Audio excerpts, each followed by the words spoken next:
administration we longed for. And because we longed for it, we enjoy doing it now.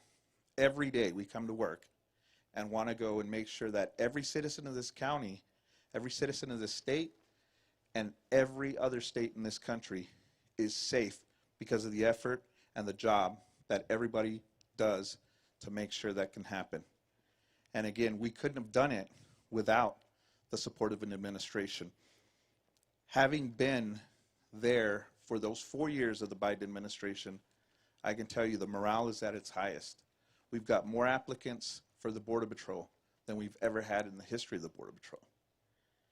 And because of that, we're going to maintain a secure border for now and years to come.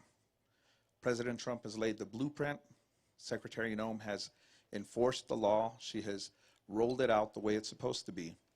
And because of that, we've got what you see here, Trump Wall. This wall has completely transformed this area from what used to be an area that was full of narcotics traffickers, human smugglers, and anybody that just wanted to come across this border that was pretty much non-existent. Now we get to see exactly what a secure border is. We're the envy of the world. Like President Trump likes to say, we are the hottest country in the world, and we are going to be the safest country in the world, thank you to the leadership from Secretary Noem and the administration. So thank you guys for being here. Thank you guys for coming out here to see exactly what it is this administration has done in the short amount of time that they've had the ability to do it. Thank you very much, and have a good day.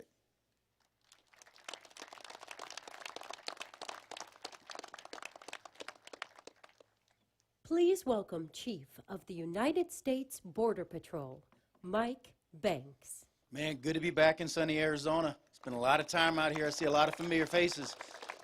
Never thought I'd be coming back as the chief, but we're going to drive it like we stole it, right? And so, look, I just want to say this. We've heard whole of government approach our entire careers. We never saw it until January of last year, right? We've got the Coast Guard out here. We've got the Army out here. We've got anybody that's got a 3-letter identifier in their law enforcement job out there fighting illegal immigration in this country. And it's because of the support we're getting from President Trump and the leadership team that he built behind us, from Secretary Noem all the way down to the Commissioner, to Todd Lyons with ICE. The level of working together, I didn't believe it was possible. If I would have been told that you have 1 year to get this border this secure, I'd have recommended they hire someone else, because I wouldn't have believed it was possible based on a career of what we've seen. But when this team came in, they do not take no for an answer, and they move those objects out of our way. We talk about morale being high. It's through the roof, because the Secretary is empowering us to do what we've always known how to do. We didn't need a single new law, like Paul said. What we needed was an administration that said, Border Patrol, go do what you know how to do and get the border secure. They just came out with the numbers today, a little over 200,000 last year, down from over 2 million the year before, right? We're not done yet. We're all gas, no brakes downhill. We're just getting started. We did that without a single law being changed. We did that, and we didn't get the first dime of money until a few months ago in the big, beautiful bill. And we're going to use that big, beautiful bill to continue building this wall. We're going to continue building wall across. This wall is going to be coming with all the technology that it requires. We're getting the vehicles we need so that agents aren't standing in line waiting to go to work while people are crossing the border. The border is the most secure it's ever been. We're not done yet. We're going to continue getting there. And under the leadership that we have in this president and Secretary Noem, she hears you. She doesn't just hear you, but she responds to you. We spent several hours last night just listening to agents, right? Secretary, not a person in that room left that room if they wanted a picture, if they wanted a minute with her. She listens to you. She gets out in the field, right? We finally got a secretary that's actually supporting us, and you see it, not just hear it, but you see it in her actions. You see it in the commissioner's actions. We see it in Todd Lyons' actions every day. And so we're just getting started, right? If you think 2025 was a good year, 2026 says, hold my beer. You guys have a good day.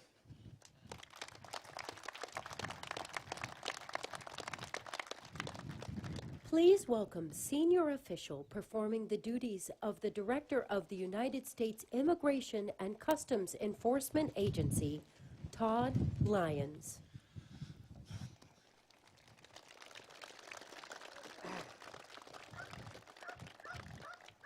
Well, first off, good morning, everyone. Thanks for having me. Just like the chief said, I've done my whole adult life pretty much in law enforcement, and more than 20 years doing immigration enforcement. I've never seen the teamwork that we have right now, and I've never had the leadership like President Trump and Secretary Noem. Border Patrol sees it, ICE sees it, OFO and AMO. We never had a secretary that was out there on the front lines with us every day, willing to put herself out there to be seen, to actually know what we do every day. And that's what the amazing thing is.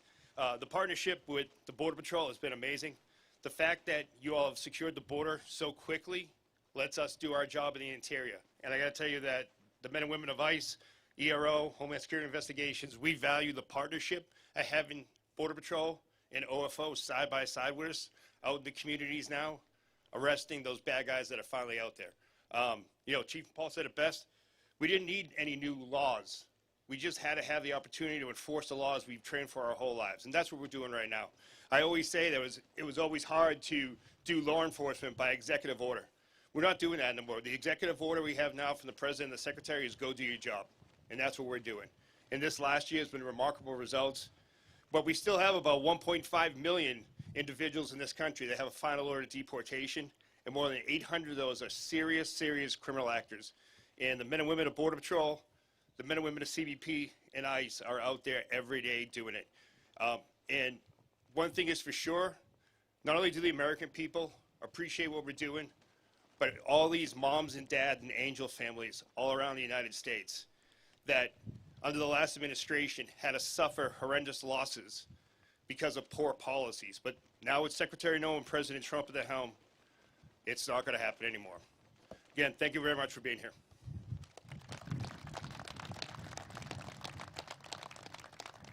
Please welcome Commissioner of the United States Customs and Border Protection Agency, Rodney Scott.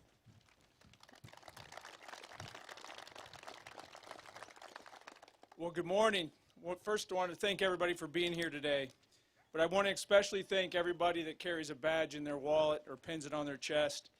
But in this specific group, I also want to give a shout out to those of you that just wear that mission of protecting this country on your heart, regardless of the badge. Border security is a team sport, and we got to where we are today because of that effort. I want to acknowledge a few that are or are not here today at the federal level, but Department of War, Department of Justice, Department of State, Health and Human Services, and even Department of Interior have played an important role here today, and I'll touch on that a little bit. But we also couldn't do this without some of our state and local partners, and even the next county over from Santa Cruz. I thank them for being here today.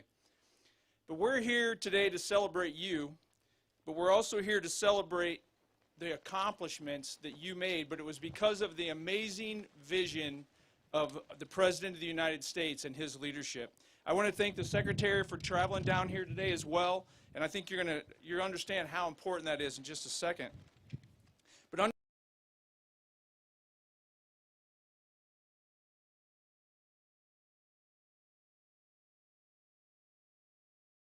specifically on one aspect of it, and that is that in less than a year, we have provided the most secure border in the history of the United States.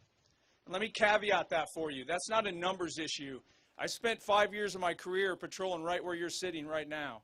I can tell you what this area was like, the dope loads that were coming through here, the multi-vehicle caravans that were coming through here.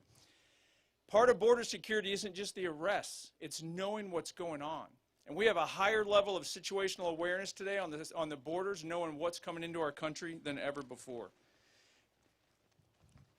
We came here, though, I want to talk why we're here. At least this is my perception of why we're here. We came down to the border because, unfortunately, the media likes chaos, and they like friction, and they like anything that arguments.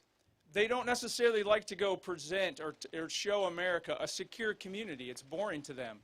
So coming here today, we're forcing the media to come right to the border and see the most secure border that this country has ever had, because it's important to America that this story doesn't stop at the border. This story touches every American because border security touches every American. So border security, to simplest steps, is just simply knowing and controlling who and what's coming into this country consistent with law. And we talk about how do we get here, I think it's very important that we touch on that.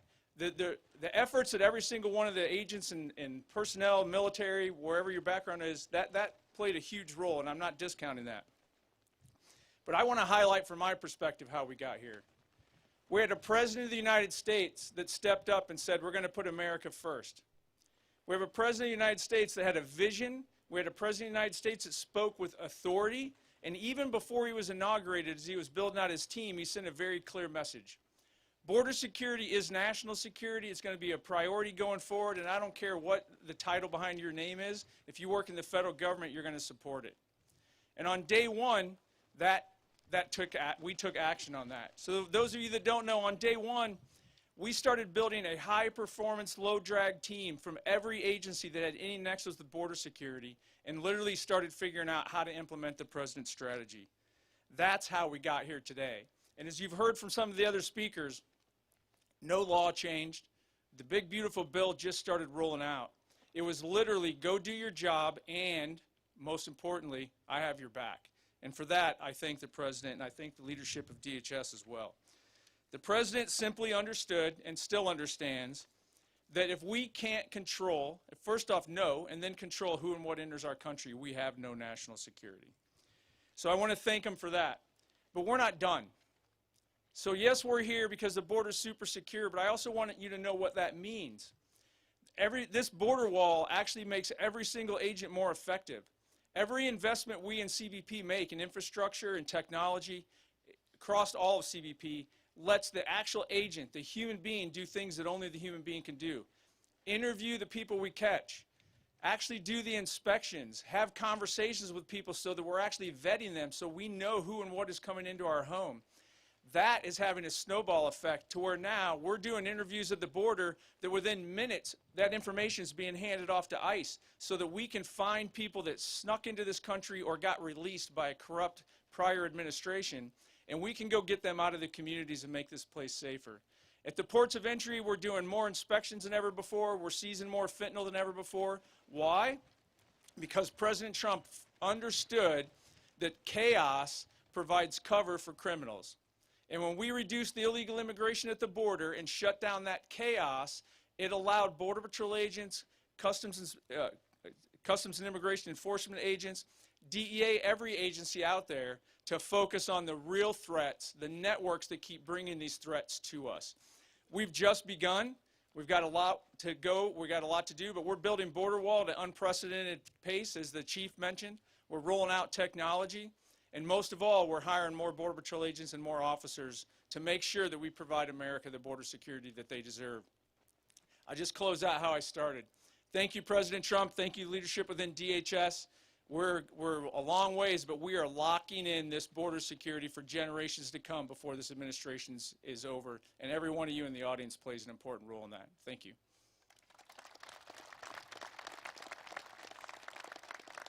Please welcome the 8th Secretary of United States Department of Homeland Security, the Honorable Kristi Noem.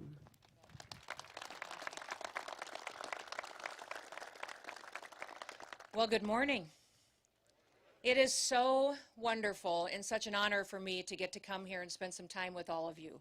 And we're here to talk about how secure this border is and to celebrate that we have 1 year of a secure border and a secure United States of America. I want to say thank you to the gentlemen who all spoke before me and thank them for their leadership. To Paul and Rodney and Todd and Chief, just thank them for all that they've done to lead the men and women of the Department of Homeland Security in carrying out the mission that President Trump committed to fulfill for the people that live in our great country. I also want to thank Tom Homan for being the border czar. He was busy up in Minneapolis today and wasn't able to be here, but we thank him for his leadership as well. But most of all, we thank President Trump for the guts and the love of this country to do the right thing, to make sure that when he talked to the American people, he talked about the fact that what we had going on here in this country under the Biden administration was the greatest humanitarian crisis that we had ever seen in our history, and that it needed to be fixed. And the way that you fix it is you just enforce the law, that you go out there and say the laws need to be enforced and they need to be applied equally to every single person. and that Americans come first because they're the people who have built this country, and that they're the ones who are here working jobs and putting their kids through school and doing the right thing to make sure that our freedom and our liberties are secured. So I want to thank him for his leadership, for the fact that he told the American people what we needed. He said we needed a wall, and we have a wall, a big, beautiful wall that President Trump also wanted painted black so that it would endure for a long period of time, that it would look like the strength and stamina that the American people have, and that it would be something that would continue to protect us for generations to come. But I also wanted to come here today and thank all of you. I'm looking out in this group of individuals, and I see a group of patriots, people who stepped up during difficult times and led us through challenges, but also are still here today making sure that we continue down the path of what we committed to the American people. I want to thank all the individuals I see from CBP, from ICE, the Coast Guard. I see our law enforcement partners, the Department of War, National Guard, all of our local sheriffs and law enforcement that have partnered with us, and then those individuals who kept the faith, that came alongside of us and encouraged our law enforcement, stood beside them and supported them and their families. We know that no one can do their job with excellence unless their family's okay and they're taken care of and that things are right at home. And so those individuals in this community that supported our law enforcement through those times are incredibly important, and we're grateful for them. The high degree of talent and experience that we have here today is a testament to not just President Trump's commitment, but also to the people that have secured the border and have also worked every single day to make sure that America is safe again. In President Trump's first year back in office, we've delivered the most secure border in American history. And we did it with the immediate aftermath we were facing from that humanitarian crisis that was created from Joe Biden's open border policies. It is so quiet here now today that sometimes we even forget how bad it was just a little over a year ago. And the importance of the accomplishment that has happened over this last year cannot be forgotten. Hardworking Americans all along this southern border were devastated. They were trying to do their jobs, educate their kids, and protect the future when they were handed this humanitarian crisis and saw the horrors of what was happening when millions of people were crossing our border unvetted, when they were trespassing onto private property. We had crimes being committed.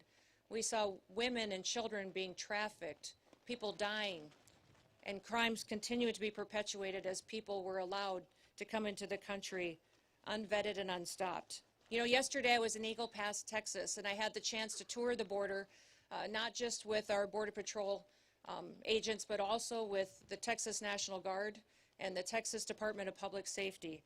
And we looked at some of the areas that were the hardest hit during the Biden border policies. In September of 2023, Eagle Pass saw an unprecedented crisis face them. In fact, they had to declare a state of emergency due to the rush of illegal aliens that were coming into their town and through their community to get into the United States. On one day, they saw over 10,000 people come through that area to get into the United States unvetted and illegally. In just a couple of days, it doubled the population of their town. And it caused a crisis not just for their medical care facilities, their businesses, and their families, but it absolutely crushed them and their economy. And their crime was rampant and overrun. And just last week, or a week or so ago, I got to spend some time in Brownsville, Texas, spent some time with farmers and ranchers. And we talked about what their lives were like just a little over a year and a half ago. How they saw trespassers come onto their property, cut their fences. Their livestock were loose, and sometimes they incurred death there as well. They had crimes, people breaking into their homes and their facilities. They were finding dead bodies on their ranches. In fact, we saw unprecedented death from those illegal migrants that were coming into our country because of the heat exhaustion, and they also were forced into water, and people were drowning because of the crush and the push to take advantage of those open border policies. Those ranchers were talking about how different it was for them now. The fact that their ranches are safe again, that they don't have drug cartels running drugs across their property and down their roads and endangering their children and their schools. Many of the schools in many of these communities had to put up barriers and protections and boulders and rocks just between the roads and their schools to keep their children safe so they could go in and out and get their education in a way that would protect their lives. When things like this happen, people are not just challenged with the crime, but they're challenged with the fact that their economy is hurt, their businesses are hurt, and also that these illegal migrants were being victimized each and every day. At worst, illegal aliens threatened the lives of American citizens with crime and violence and drugs. But they brought with them a recognition that the rule of law didn't matter in America anymore, that laws weren't going to be enforced. And it sent a message around the world that people could just come to America and no one was going to do anything about letting those dangerous individuals come in with terrorists, suspected terrorists and criminals that were allowed to come in with those illegal migrants. And while the left tries to tell us many times that it's somehow compassionate to allow that kind of chaos, it isn't.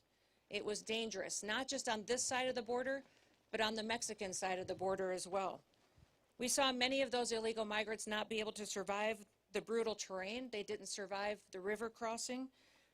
Those causes of death, of heat and water were dangerous, and the left behind so many bodies that in some counties along the border, they had to install migrant morgues just to pick up the dead bodies that were passing away on their way to try to get into the United States. In fact, during the Biden administration and those open border policies, we saw even the UN declare that the United States and Mexico border was the deadliest land route in the world. Countless people were sexually abused and trafficked over and over again and exploited. One story that I remember that impacted me so dramatically was a horrifying story of a father who paid a smuggler $1,000 to bring his wife and his 2-year-old daughter into the United States. Once they got over the border, those smugglers took that mom and daughter into a stash house and kidnapped them and held them hostage for a ransom and said that father would not get them back unless he paid another $23,000 to them, and said if he did not immediately pay, that they would do things to his daughter that he couldn't even imagine. That was happening on a daily basis because of that invasion. Over those 4 years of chaos and destruction and death, many of the left said that it was compassionate. They said it was compassionate to let millions of people come in unvetted and be subjected to murderers and smugglers and cartels and gang members.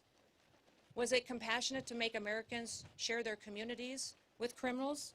Was it compassionate to encourage men and women and children to break the law and to put their lives at risk, knowing that they could be victimized along the way? And was it compassionate to demonize those federal law enforcement officers that took an oath to uphold the law and to keep Americans safe?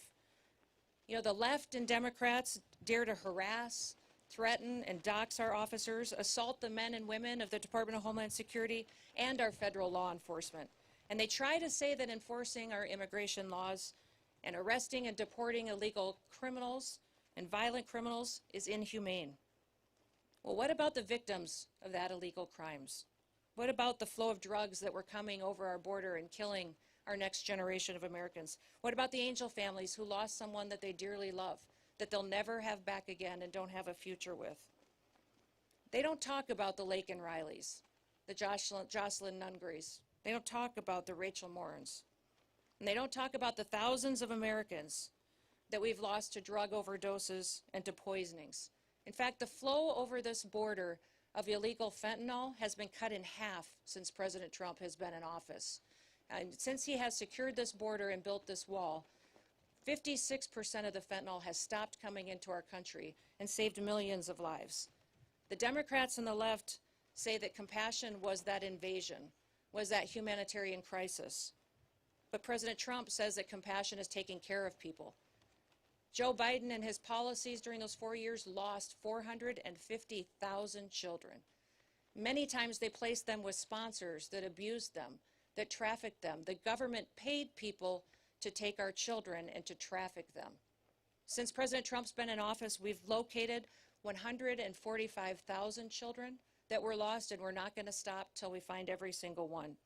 Because of President Trump's leadership and his bold action, this country keeps breaking historic records. In fact, we have the lowest crime rate in this nation right now because of President Trump and his strength and securing our border that we've ever had in the history of this nation since we've been tracking crimes. The lowest murder rate that we've ever recorded in this country, and that's because we enforce the law. and we hold criminals accountable for what they do to perpetuate violence against the American people. In fact, for the last 9 months, the Border Patrol has released 0 illegal aliens into the interior of the country. It's incredible, the work that they do every day. And that's what happens when you fight for law and order. Overall, Customs and Border Protection has recorded the lowest number of encounters in the agency's history in 2025. Daily encounters have fallen by 95% over the last year. While the daily average of apprehensions in the Biden years was over 5,100 per day, in the last year it was less than 250. In addition to keeping the illegal aliens out, we're also protecting the American people from the deadly drugs that are coming in. And just in 2025, CBP seized over 600,000 pounds of illicit drugs. The death rate and the fentanyl deaths in this country have dropped in 1 year under President Trump. Because he secured the border, fentanyl deaths have gone down 30%. We can't wait to continue to keep working to save more American lives. We have to continue to keep ramping up our efforts and do all that we can to protect our children. And we're thankful for President Trump's vision to invest in technology, invest in people, and invest in the resources that we need to do our jobs. He did it in 1 year. You think about what this country has gone through over the previous 4 years and what a turnaround that we've seen because we have a president in the White House that puts the American people first. It's incredible. President Trump believed that we still have a country, and he believed that it was a country worth fighting for. Now we're hard at work to make sure it stays that way.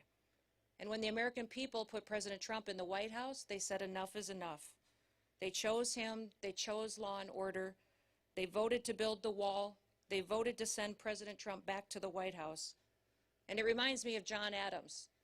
He said back in history, when they were building this country and founding this country, he said the very definition of a republic is a government of laws, not of men. We are a government of laws. We are a republic. And for 4 long years before President Trump, we saw what it was like when people put men above our laws. We saw how people were victimized and hurt and abused. And Americans didn't want to live like that anymore. The beauty of our republic is that our people have the freedom to choose. And when they elected President Trump, they chose differently. They chose someone who recognized that a country with no border is no country at all. A country that doesn't enforce its laws is a lawless country. We had never experienced the kind of chaos before in recent history that we saw during the Biden administration. And the American people rejected it. They rejected it and its lawlessness and chose to return to law and order. And with President Trump and all of you great law enforcement officers in front of me and those across the country that do their work every day, we've got a promise of a bright future and a promise of an amazing country for years to come. You have stood up and stood on the line to make sure that we have freedom and liberty for our children and our grandchildren for years to come. Thank you for the work that you do. I pray every day that God will continue to bless you.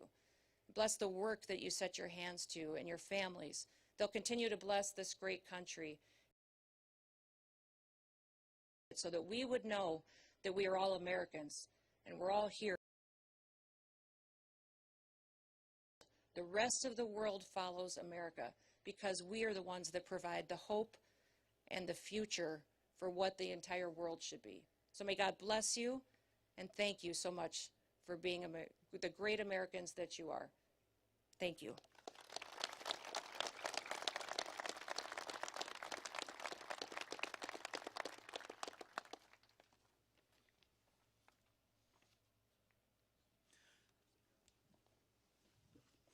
So like the Secretary said, and the Commissioner as well, we're celebrating the monumental control that we've got over the border. But in doing that, our main purpose here is to thank you, the men and women of CBP and DHS that are getting the job done.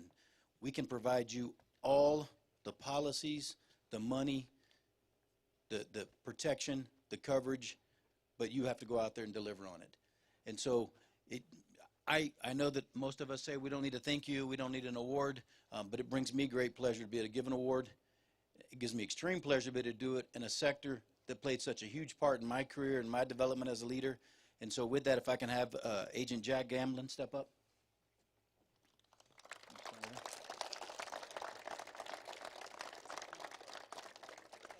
So today, Jack Gamble is going to receive the Newton Nazareth Award.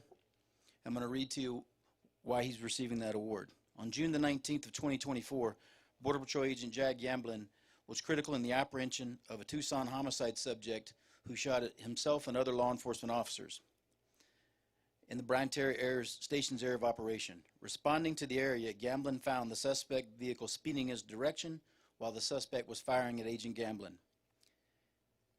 Despite no cover and little to no concealment and at great risk to his personal safety, Agent Gamblin retrieved his service rifle, squared himself off to the threat, and returned fire, neutralizing the threat.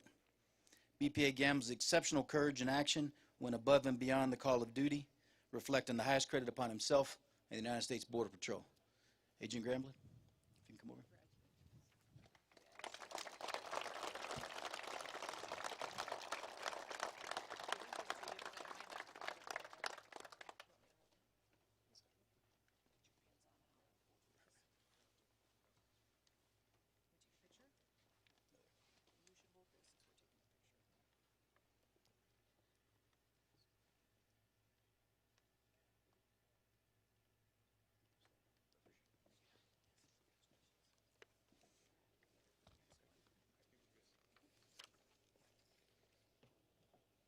Agent Fleming.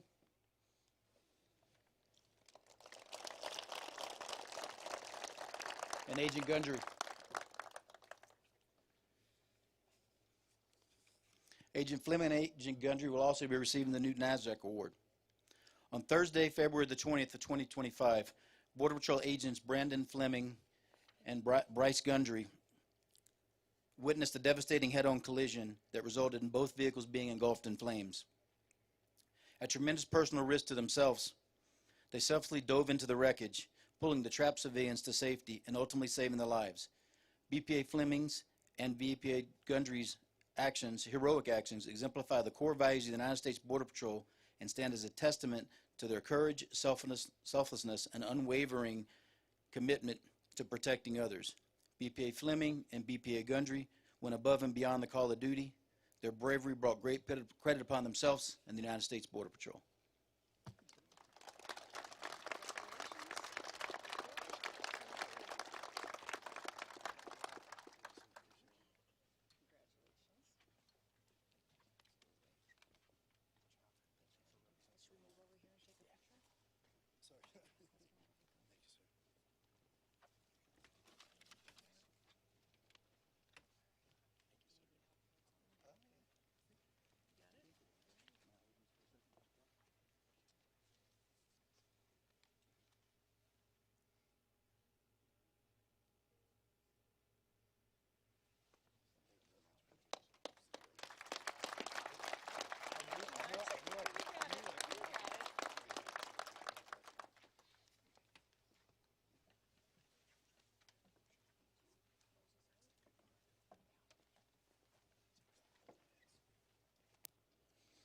All right, that's going to conclude the ceremony for today.